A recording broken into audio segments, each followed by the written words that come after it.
Dans un monde en perpétuelle évolution, où les défis sociaux, les défis personnels et professionnels se multiplient, certaines compétences font toute la différence. Ce ne sont pas forcément les diplômes ni les connaissances techniques qui garantissent la réussite, mais bien des qualités humaines et relationnelles qui nous permettent de nous adapter, de collaborer et d'évoluer avec confiance. Aujourd'hui, nous allons explorer 5 compétences essentielles qui peuvent transformer non seulement votre carrière, mais aussi votre vie quotidienne. Ces compétences sont la clé pour mieux communiquer, mieux comprendre les autres, gérer les défis avec sérénité et bâtir des relations solides.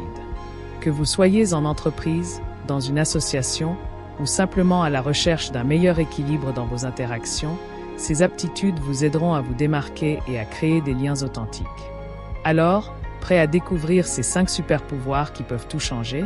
C'est parti! Bonjour et bienvenue sur ma chaîne Shelba Mindset.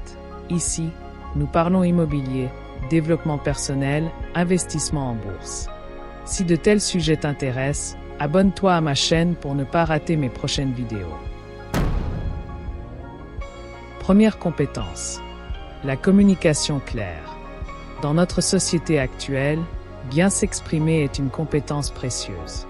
Que ce soit pour présenter un projet, influencer une équipe ou désamorcer des tensions, une communication limpide et directe est essentielle. Le philosophe Sénèque conseillait d'employer un langage simple et sincère, sans détour ni ambiguïté. Concrètement, cela signifie privilégier des phrases concises et des termes précis, en évitant les formulations complexes ou le jargon inutile qui pourrait brouiller votre message. L'authenticité et la transparence doivent guider vos échanges, tout en veillant à rester respectueux et constructif. De plus, la communication ne se limite pas aux mots, votre langage corporel joue un rôle majeur. Un regard assuré, une posture ouverte et des gestes maîtrisés renforcent votre discours et captent l'attention de votre interlocuteur. Imagine, tu dois présenter un projet crucial à ton équipe. Veux-tu les laisser perplexes avec des phrases complexes et un jargon technique? Ou tu préfères les captiver avec un discours fluide, structuré et facile à comprendre? La réponse est évidente, n'est-ce pas? Une communication claire, c'est comme une boussole qui oriente tes interlocuteurs, un repère qui leur permet de te suivre sans se perdre en chemin. C'est par ailleurs la base pour établir la confiance, pour gagner en crédibilité et pour créer des liens solides. Alors on oublie le langage flou et les non-dits et on s'entraîne à exprimer nos idées avec clarté et authenticité. Il faut aussi noter que la communication passe aussi par l'écoute active. Savoir écouter attentivement, c'est refléter à ton interlocuteur que tu lui accordes de l'importance. Tu démontres par la même occasion que tu es réellement présent, que tu es intéressé par ce qu'il a à dire. Il est donc crucial d'apprendre à écouter vraiment, de poser des questions pour clarifier et au besoin, de reformuler. Le tout permettra de valider si tu as bien compris. On passe à la deuxième compétence indispensable, la gestion du temps. Deuxième compétence, maîtriser son temps. Le temps est une ressource universelle, mais il semble souvent nous filer entre les doigts.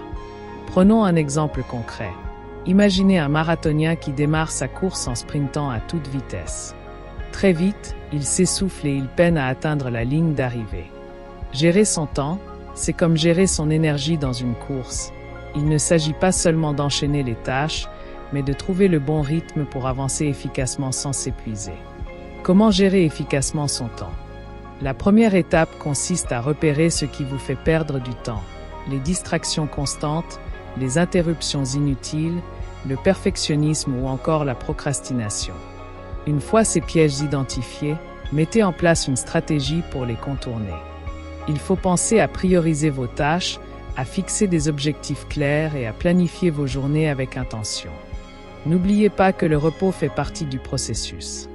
Des pauses régulières vous permettent de rester concentré, d'éviter la fatigue mentale et d'être plus performant sur le long terme.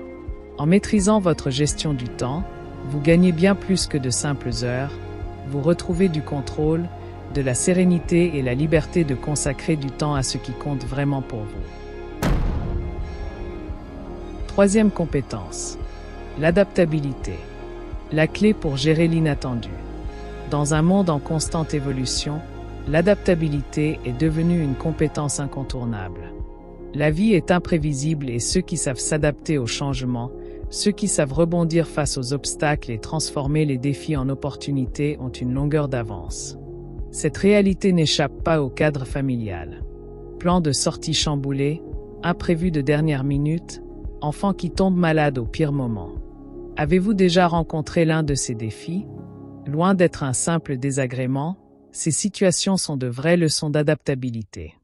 L'adaptabilité, c'est cette capacité à ajuster son cap face aux imprévus, à transformer une situation compliquée en opportunité et à avancer sans paniquer.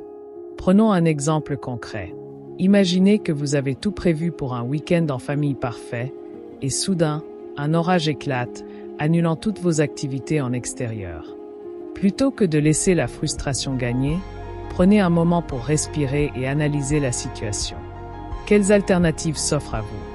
Peut-être un jeu de société improvisé, une séance de cinéma maison, ou même une activité créative avec les enfants.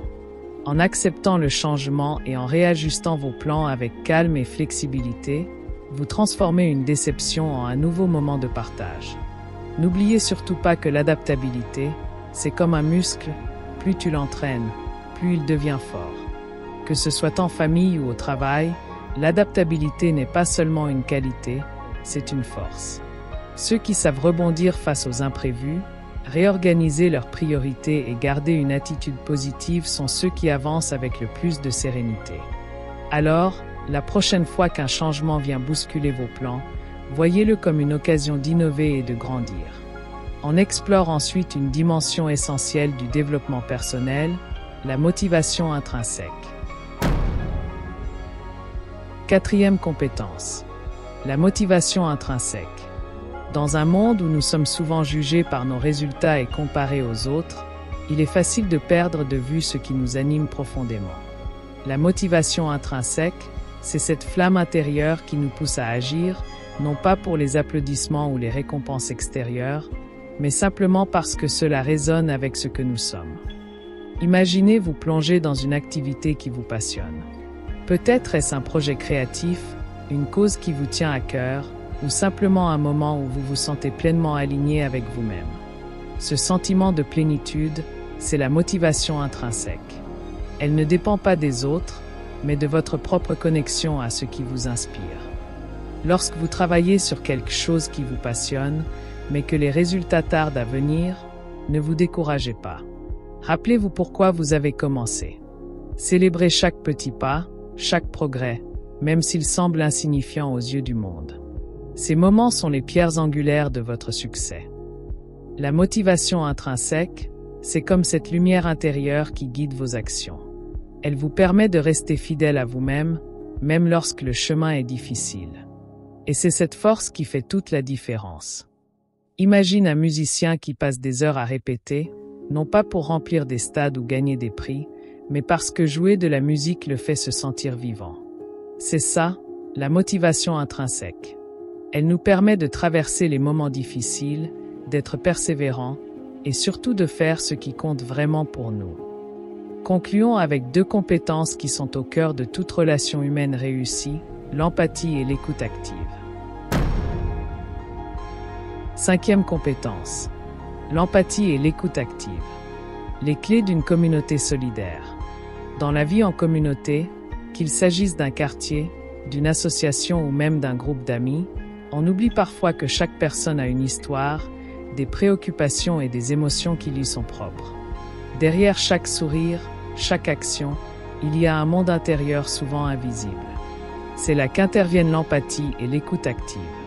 Prenons l'exemple d'une organisation locale qui organise des événements pour les habitants d'un quartier. Imaginons qu'un membre de l'équipe exprime un désaccord sur la direction que prend l'événement, peut-être qu'il trouve qu'il ne répond pas aux attentes de certains. Plutôt que de rejeter ses préoccupations ou de chercher à imposer votre propre vision, il est essentiel de faire preuve d'empathie et d'écoute active. L'empathie, c'est la capacité de comprendre les émotions de l'autre, même si vous ne ressentez pas la même chose. C'est savoir se mettre à la place de l'autre, comprendre ses motivations, ses besoins et ses préoccupations. Cela permet de créer une véritable connexion et de trouver des solutions ensemble. L'écoute active, quant à elle, va plus loin que simplement entendre les mots de l'autre. C'est être pleinement présent, sans jugement ni distraction. C'est comprendre le message sous-jacent, reformuler ce qu'a dit l'autre pour être sûr de bien saisir son point de vue et poser des questions pour clarifier, tout en évitant de préparer mentalement sa propre réponse pendant qu'il parle. Dans l'exemple de notre équipe de quartier, l'écoute active pourrait consister à poser des questions ouvertes, à laisser l'autre exprimer ses idées sans l'interrompre et à reformuler ses propos pour valider votre compréhension. Par exemple, si je comprends bien, tu penses que l'événement ne représente pas assez bien les intérêts de certaines familles du quartier. Cette approche montre non seulement que vous respectez son point de vue, mais aussi que vous êtes prêt à collaborer pour trouver une solution qui satisfait tout le monde. En pratiquant l'empathie et l'écoute active dans vos interactions, vous contribuez à renforcer les liens dans votre communauté.